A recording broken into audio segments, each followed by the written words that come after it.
Hi അസ്സലാമു അലൈക്കും. ഷിൻസിസ് വ്ളോഗിലെ പുതിയൊരു വീഡിയോയിലേക്ക് എല്ലാവർക്കും സ്വാഗതം. എല്ലാവരും സുഖമായിരിക്കുന്നുണ്ടല്ലോ? അൽഹംദുലില്ലാഹ് ഞങ്ങളും ഇവിടെ സുഖമായിരിക്കുന്നു കേട്ടോ.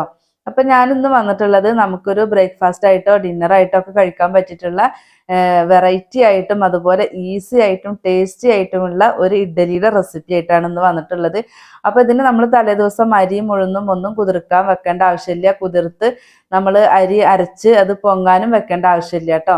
അല്ലാതെ തന്നെ കണ്ട നല്ല ഇതുപോലെ തന്നെ നല്ല പഞ്ഞി പോലത്തെ നല്ല സോഫ്റ്റ് ആയിട്ടുള്ള ഇഡ്ഡലി നമുക്ക് ഉണ്ടാക്കിയെടുക്കാൻ പറ്റും. അപ്പൊ അവിലും അതുപോലെ റവയും വെച്ചിട്ടാണ് ഈ ഒരു റെസിപ്പി ചെയ്തെടുക്കുന്നത് കേട്ടോ. അപ്പൊ നമ്മളിത് കലക്കിയ ഉടനെ തന്നെ നമുക്കിത് ഉണ്ടാക്കിയെടുക്കാനും പറ്റും. അപ്പൊ അതെങ്ങനെ ഉണ്ടാക്കാൻ നോക്കിയാലോ? അപ്പൊ അതിന് വേണ്ടിയിട്ട് ഞാനിതാ ഒരു കപ്പ് അവിൽ എടുത്തിട്ടുണ്ട്. അപ്പൊ ഞാൻ എടുത്തിട്ടുള്ളത് വൈറ്റ് അവിലില്ല, അതാണ് എടുത്തിട്ടുള്ളത്. തിന്നായിട്ടുള്ള അവിലുണ്ടല്ലോ, അതാണ് കേട്ടോ. അപ്പൊ ഏത് അവിലാണ് നമ്മുടെ കയ്യിലുള്ളത് വെച്ചെങ്കിൽ ആ അവില് മതി. ഇന്ന അവിലെന്നൊന്നുമില്ല. അപ്പൊ എൻ്റെ കയ്യിലുള്ളത് ഇതാ ഈ ഒരു അവിലാണ് കേട്ടോ. വൈറ്റ് അവില് നല്ല തിന്നായിട്ടുള്ള അവിലാണ്. അപ്പൊ അതൊരു കപ്പാണ് എടുത്തിട്ടുള്ളത് കേട്ടോ. ആ ഒരു കപ്പ് അവില് നമുക്ക് മിക്സിയുടെ ജാറിൽ ഇട്ടിട്ട് അതൊന്ന് ഫൈൻ പൗഡറായിട്ടൊന്ന് പൊടിച്ചെടുക്കണം. അപ്പൊ നിങ്ങൾക്ക് എത്രത്തോളം അത് പൊടിഞ്ഞ് കിട്ടുന്ന ആ രീതിക്ക് അത് പൊടിച്ചെടുക്കുക കേട്ടോ. അപ്പൊ ഞാനത് കുറച്ച് കൂടുതലുള്ളത് കൊണ്ട് വലിയ ജാറിലാണ് ഇട്ട് കൊടുക്കുന്നത് കേട്ടോ. അപ്പൊ നിങ്ങളുടെ സൗകര്യത്തിന് അത് പൊടിച്ചെടുക്കുക. അപ്പൊ അതാ അതിലിട്ട് കൊടുത്തിട്ട് അതൊന്ന് അടച്ച് നമുക്കിതൊന്ന് പൊടിച്ചെടുത്തിട്ട് വരാം. അപ്പൊ എത്ര ഫുള്ളായിട്ട് ഉണ്ടെങ്കിലും അത് കറക്കിയിട്ടുണ്ടെങ്കിൽ ലേശമായിട്ട് ഉണ്ടാവുള്ളൂ നമുക്ക്. അപ്പൊ അത് കണ്ടല്ലോ. അപ്പൊ ഞാനിത് ഒരു കപ്പ് അവില് പൊടിച്ചെടുത്തിട്ടുണ്ട്. നന്നായിട്ട് തന്നെ നമുക്ക് ഇത് പൊടിഞ്ഞ് കിട്ടിയിട്ടുമുണ്ട് കേട്ടോ. കണ്ടോ, ഒരു 3-4 തവണ ആയിട്ട് ഒന്ന് സ്പീഡ് കൂട്ടി ചെയ്താൽ മതി. അപ്പൊ നല്ലോണം പൊടിഞ്ഞ് തന്നെ കിട്ടും കേട്ടോ. വറക്കേണ്ട ആവശ്യമൊന്നുമില്ല. അപ്പൊ ആ അവില് ഞാനിതാ ഒരു പാത്രത്തിലോട്ട് മാറ്റി കൊടുക്കുകയാണ്.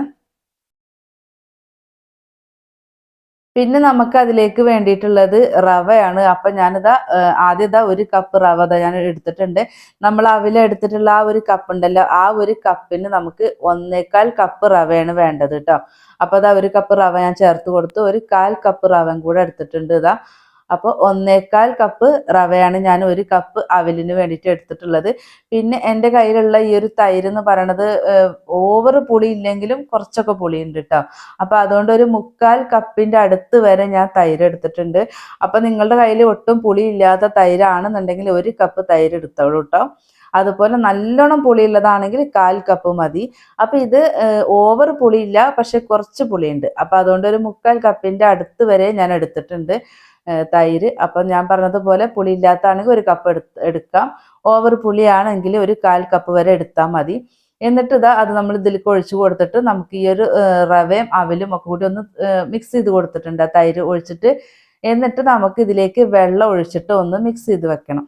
അപ്പൊ ഞാൻ നമ്മൾ അവിലും റവയൊക്കെ എടുത്ത കപ്പിൽ ഒരു കപ്പ് വെള്ളമാണ് ഞാൻ എടുത്തിട്ടുള്ളത്. അത് ഒറ്റയടിക്ക് തന്നെ ഒരു കപ്പ് വെള്ളം ഇതിലേക്ക് ഒഴിച്ചു കൊടുക്കരുത്. പകുതിയായിട്ട് ഒഴിച്ചു കൊടുത്താൽ മതി കേട്ടോ. ആദ്യം ഞാൻ 1/2 കപ്പ് വെള്ളം ഒഴിച്ചു കൊടുത്തിട്ടുണ്ടായിരുന്നു. എന്നിട്ട് ഒന്ന് മിക്സ് ചെയ്ത് കൊടുത്തിട്ട് ബാക്കിയുള്ള 1/2 കപ്പ് വെള്ളം കൂടെ ഒഴിച്ചു കൊടുത്തിട്ട് ഒന്ന് മിക്സ് ചെയ്തെടുക്കുന്നുണ്ട് കേട്ടോ. അപ്പൊ നിങ്ങൾ എടുക്കുന്ന അവിലിനും റവയ്ക്കും ഒക്കെ അനുസരിച്ചിരിക്കും വെള്ളത്തിന്റെ അളവ്. അപ്പൊ ഞാൻ എടുത്തിട്ടുള്ള ആ ഒരു ഇതിലേക്ക് എത്രത്തോളം വെള്ളം വേണ്ടി വന്നതാണ് ഞാൻ ഇപ്പൊ കാണിച്ചു തരാം. 1/4 കപ്പ് വെള്ളമാണ് ഞാൻ ഇപ്പോൾ ഒഴിച്ചു കൊടുത്തത് കേട്ടോ. അപ്പോൾ നിങ്ങൾക്ക് നിങ്ങളെടുത്ത പൊടിക്ക് റവയ്ക്ക് അനുസരിച്ചിട്ടാണ് വെള്ളത്തിന്റെ അളവ് വരിക. ഇപ്പൊ ഞാൻ 1/4 കപ്പ് വെള്ളം എടുത്ത് ഒഴിച്ചു എന്ന് പറഞ്ഞിട്ട് നിങ്ങൾ ഒഴിക്കരുത്. അപ്പൊ ചിലപ്പം കൂടി പോകും കേട്ടോ. ബാക്കിയുള്ള 1/4 കപ്പും കൂടെ ഒഴിച്ചു കൊടുത്തു.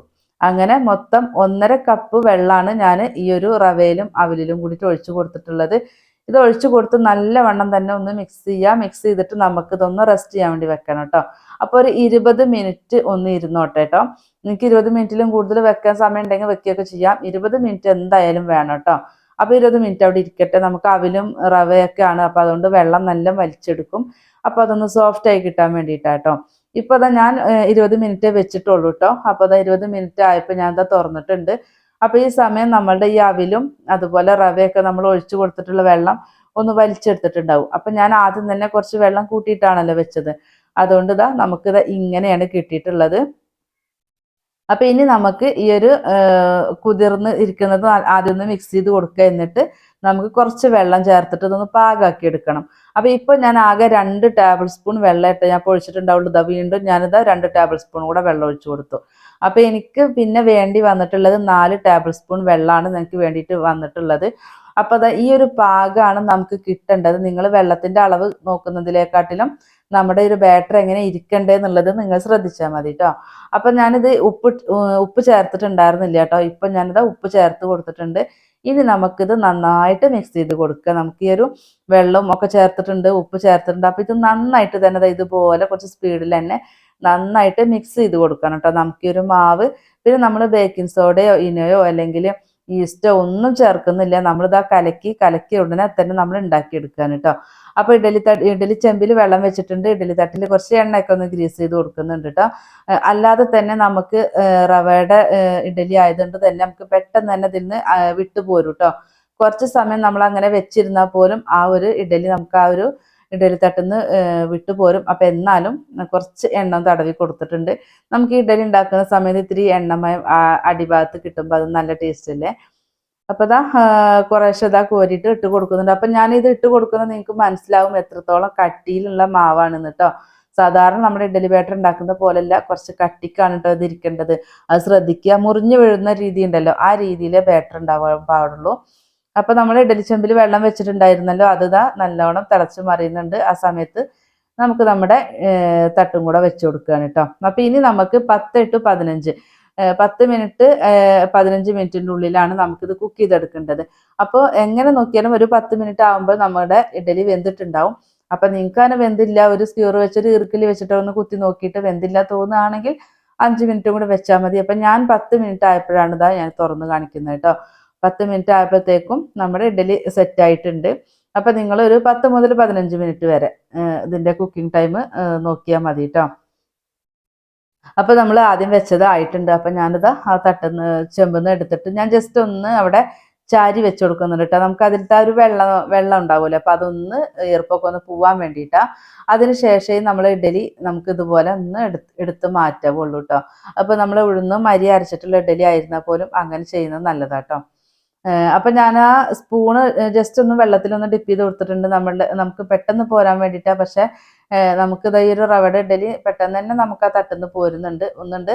നമ്മുടെ ഈ ഇഡലിയുടെ വക്കും ഒന്നും നല്ല വൃത്തിയിൽ കിട്ടാൻ വേണ്ടിയിട്ട് ഒന്ന് ഞാൻ വെള്ളത്തിൽ ഡിപ്പ് ചെയ്തിട്ടാണ് ഇത് എടുക്കുന്നത്. അപ്പോൾ കണ്ടല്ലോ, അപ്പോൾ നമ്മുടെ ആദ്യം ഇട്ടിട്ടുള്ള ഇഡലി നല്ല സോഫ്റ്റ് ആയിട്ട് തന്നെ കിട്ടിയിട്ടുണ്ട് കണ്ടോ. അപ്പോൾ ഇനി ഞാൻ അടുത്തതും കൂടെ വെച്ച് കൊടുക്കുകയാണ് കേട്ടോ.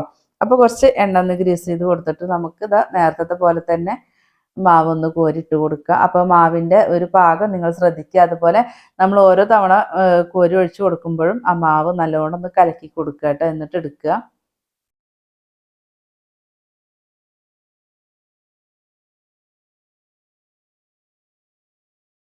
അപ്പോൾ അടുത്തത് ഞാൻ വെച്ച് കൊടുത്തിട്ടുണ്ടായിരുന്നല്ലോ, അതും ആയിട്ടുണ്ട്. മുഴുവനും ഉണ്ടാക്കിയിട്ട് ഞാൻ കാണിക്കാം കേട്ടോ. അപ്പോൾ നമ്മുടെ സോഫ്റ്റ് ആയിട്ട് നല്ല പഞ്ഞി പോലെയുള്ള ഇഡലി റെഡി ആയിട്ടുണ്ട്. അപ്പോൾ എല്ലാവരും ട്രൈ ആക്കി നോക്കുക. നമ്മൾ റവയും അവലും മാത്രമാണ് ഇതിൽ ചേർത്തിട്ടുള്ളത്, നിങ്ങൾ കണ്ടല്ലോ. അതുപോലെ ബേക്കിംഗ് സോഡ ഈസ്റ്റോ ഒന്നും ചേർക്കേണ്ട ആവശ്യമില്ല. അതുപോലെ തന്നെ നമ്മളിത് കലക്കിയ ഉടനെ തന്നെ നമ്മളിത് ചുട്ടെടുക്കുകയും ചെയ്തിട്ടുണ്ട്. ആകെ 20 മിനിറ്റാണ് നമ്മൾ ആ ഒരു ബാറ്ററിന് ഒന്ന് സോഫ്റ്റ് ആവാൻ വേണ്ടി വെച്ചത്. അത് റവ ആയിരുന്നതിൻ്റെ പേരിലാണ് നമ്മൾ അങ്ങനെ വെച്ചിട്ടുള്ളത്, റവ ഒന്ന് സോഫ്റ്റ് ആയിട്ട് വരാൻ വേണ്ടിയിട്ടാണ്. അപ്പോൾ കണ്ടല്ലോ, ഞാനിത് പൊട്ടിച്ച് കാണിക്കുമ്പോൾ നിങ്ങൾക്ക് മനസ്സിലാവുന്നുണ്ടാവും എത്രത്തോളം ഇത് സോഫ്റ്റ് ആയിട്ട് പഞ്ഞി പോലെയാണ് നമ്മുടെ ഇഡലിയുടെ ഉൾവശം എന്നുള്ളത് നിങ്ങൾക്ക് മനസ്സിലാവുന്നുണ്ടാവും. കണ്ടല്ലോ. അപ്പോൾ നമ്മുടെ വീഡിയോസ് കാണുന്ന പുതിയതായിട്ടുള്ള കൂട്ടുകാർ പ്ലീസ് ഒന്ന് സബ്സ്ക്രൈബ് ചെയ്തിട്ട് സപ്പോർട്ട് ചെയ്യണേ. വീഡിയോസ് കണ്ടുകൊണ്ടിരിക്കുമ്പോൾ ഒന്ന് ലൈക്ക് അടിക്കാനും അതുപോലെ തന്നെ നിങ്ങളുടെ ഫ്രണ്ട്സിനും ഫാമിലിക്കും ഒക്കെ ഒന്ന് ഷെയർ ചെയ്ത് കൊടുക്കണം. അതുപോലെ നിങ്ങളുടെ അഭിപ്രായം കൂടെ ഒന്ന് അറിയിക്കാൻ വേണ്ടി മറക്കരുത് കേട്ടോ. നിങ്ങൾക്ക് യൂസ്ഫുൾ ആയിട്ടുള്ള ഒത്തിരി റെസിപ്പികൾ ഞാൻ അപ്ലോഡ് ചെയ്തിട്ടുണ്ട്. അപ്പോൾ കാണാത്തവരൊക്കെ ഒന്ന് കയറി കണ്ടു നോക്കിയിട്ട് നിങ്ങൾ അതുപോലൊക്കെ ഒന്ന് ഉണ്ടാക്കി നോക്കി നിങ്ങളുടെ ഫീഡ്ബാക്കും കൂടി ഒന്ന് തരണം കേട്ടോ. നിങ്ങൾക്ക് യൂസ്ഫുൾ ആയിട്ടുണ്ടെങ്കിൽ നിങ്ങളത് ഷെയർ ചെയ്യാനും വേണ്ടി മറക്കരുത്. ഇൻഷാ അല്ലാഹ് മറ്റൊരു വീഡിയോ ആയിട്ട് നമുക്ക് വീണ്ടും കാണാം. അസ്സലാമു അലൈക്കും.